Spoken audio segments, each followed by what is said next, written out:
Barangay Hall, Poblacion Tubi. Dito dati nakatayo yung Marelco. Yung Marelco ay Maragondon Electrical Kasi baka gusto nyo ng gulay sa Pechay. Meron din eh. Company. Tinayo noong 1946 sa pangunguna ni Mariano Villanueva, Dr. Severino Rillo, Judge Narvaez, Serviliano Castor at marami pang iba.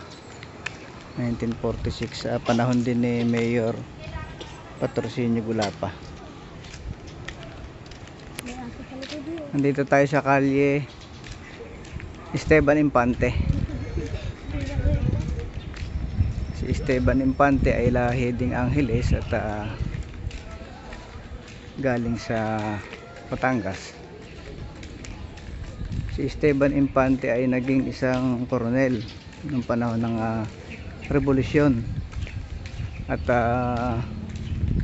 ito mga bahay nito, mga kamag-anak nila, yung pamilya Pabico.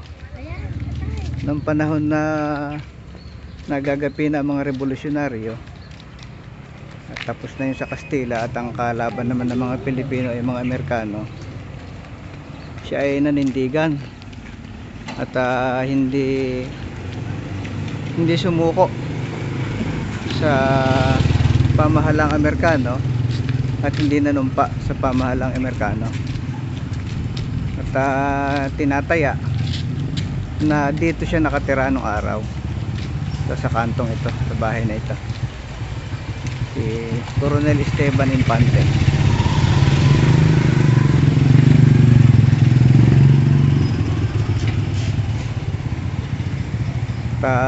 Ito naman ay bahay ng mga Kitangon.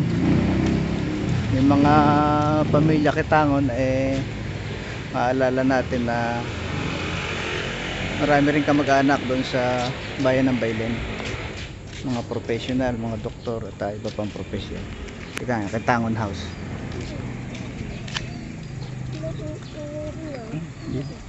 Plaza.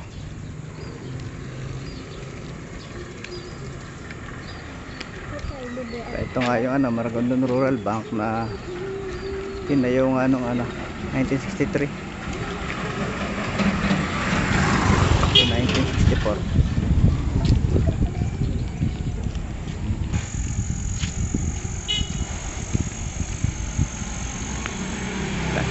Saan?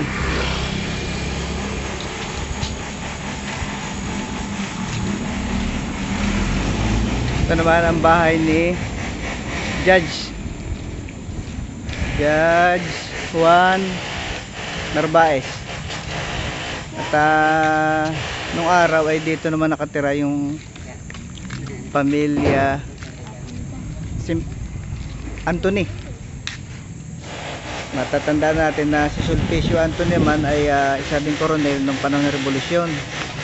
Malaki ang kanya naiambag dahil siya pumirma doon sa June 12, 1898, kalayaan ng Pilipinas bilang isang representative din. Isa rin siyang teacher.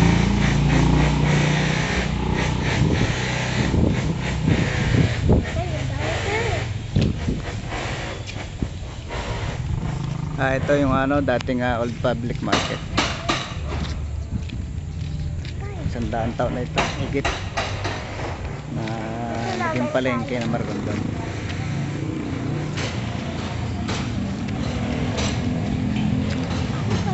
Ito namang water district ay pinasimulan nung panahon ni Mayor Teddy Ramirez at Vice Mayor Nati Gulapa noong 1987 at naituloy naman ni Mayor Paulito Unas at Nati Gulapa.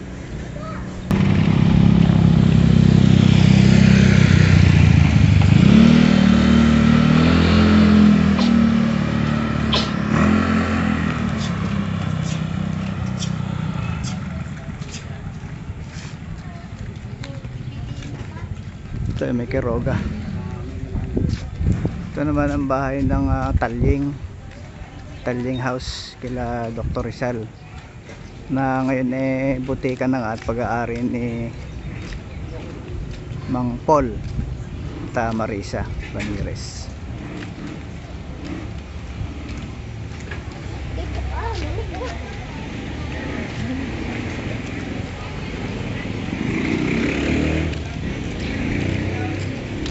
Tatapos na natin ang kahabaan ng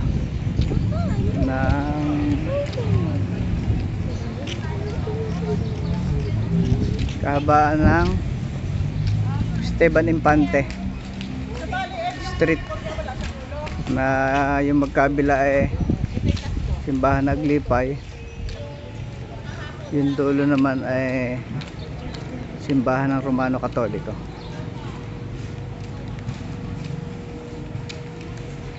Coronel Esteban Infante Street,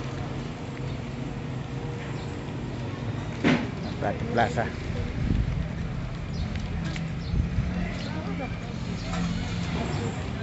At ito na mga bahay na ito ay bahay ni